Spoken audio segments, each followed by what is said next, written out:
काल जो राठोड आणि निंबाळकर वाद झालेला आहे, जो सोशल मीडियामध्ये व्हिडिओ पसरतोय आणि काही लोक जाणून बुजून याला एक राजकीय रंग देण्याचा प्रयत्न करत आहेत. मी असे म्हणेन की भारतीय जनता पार्टीचा आणि या वादाचा कुठलाही काही काडीमात्र किंवा आमच्या नेत्याशी काही संबंध नाही.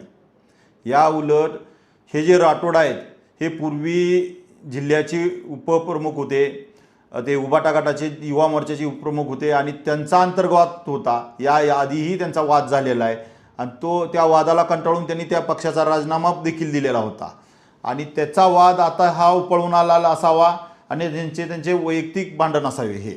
आणि राहिला विषय ते तुम्ही काही लोक म्हणताल की आमच्या बॅनरवर फोटो दाखवतायत, परंतु हे फोटो असेच फोटो खासदार आमदाराच्या सुद्धा बॅनरवर त्यांचे होते काही दिवसापूर्वी.